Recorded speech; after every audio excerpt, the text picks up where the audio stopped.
கண்மணி அன்போட காதலன் நான் நான் எழுதும் லெட்டர் மடல் இல்ல கடுதாசி வச்சுக்கலாமா? ஆனா கடிதமே இருக்கட்டும். படி. கண்மணி அன்போடு காதலன் நான் எழுதும் கடிதமே. பாட்டை படுத்திட்டியா? அப்ப நானும் முதல்ல கண்மணி சொன்னல, இங்க பொன்மணி போட்டுக்க. பொன்மணி, உன் வீட்டுல சௌக்கியமா? நான் இங்க சௌக்கியம். பொன்மணி, உன் வீட்டில் சௌக்கியமா?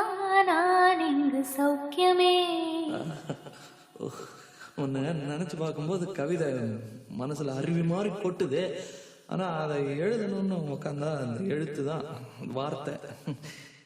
உன்னை எண்ணி பார்க்கையில் கவிதை கொட்டுது, அதை எழுத நினைக்கையில் வார்த்தை முட்டுது. அதேதான் பிரமாதம். கவிதை கவிதை படி. கண்மணி அன்போடு காதலன் நான் எழுதும் கடிதமே. பொன்மணி, உன் வீட்டில் சௌக்கியமா? நான் இங்கு சௌக்கியமே. உன்னை எண்ணி பார்க்கையில் கவிதை கொட்டுது, அதை எழுத நினைக்கையில் வார்த்தை முட்டுது. ஓ கண்மணி அன்போடு காதலன் நான் எழுதும் கடிதமே. பொன்மணி, உன் வீட்டில் சௌக்கியமா? நான் இங்கு சௌக்கியமே.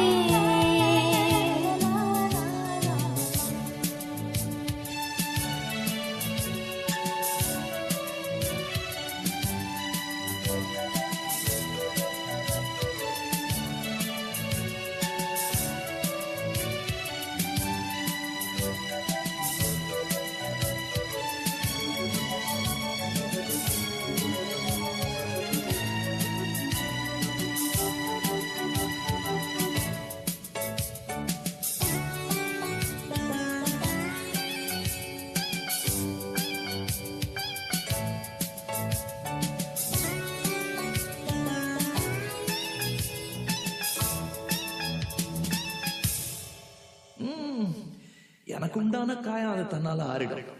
அது என்னமோ தெரியல, என்ன மாயமோ தெரியல, எனக்கு ஒண்ணுமே ஆவறது இல்லை. இதையும் எழுதிக்க. நடுவில் நடுவில் மானே தேனே பொன்மானே இதெல்லாம் போட்டுக்கணும். பாரு, எனக்கு என்ன காயம் இருந்தாலும் உன் உடம்புல தாங்கிடும். உன் உடம்புல தாங்குமா? தாங்காத. அபிராமி அபிராமி அபிராமி. அதையும் எழுதணுமா? இது காதல். என் காதல் என்னன்னு சொல்லாம எங்க எங்க அழுகையா வருது. ஆனா நான் அழுது என் சோகம் ஒன்ன தாக்கிடுமோ அப்படின்னு நினைக்கும் போது வர்ற அழுக கூட நின்றுடுது. மனிதர் உணர்ந்து கொள்ள இது மனித காதல் அல்ல,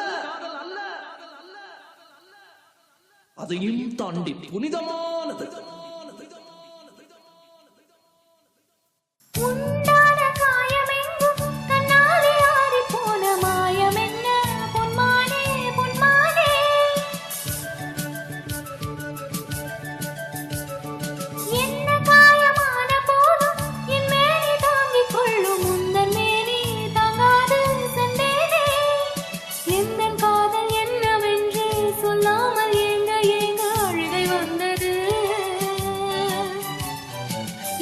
சோகம் உன்னை தாக்கும் என்றெண்ணும் போது வந்த அழுகை நின்றது.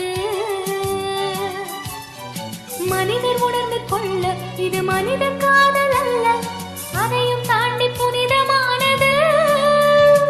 அபிராமியே, தாலாட்டும் சாமியே, நான் தானே தெரியுமா? சிவகாமியே, சிவனின் நீயும் பாதியே, அதுவும் உனக்கு புரியுமா? அபிராமி லாலியே, லாலி லாலியே, சுபலாலி லாலியே, லாலி லாலியே.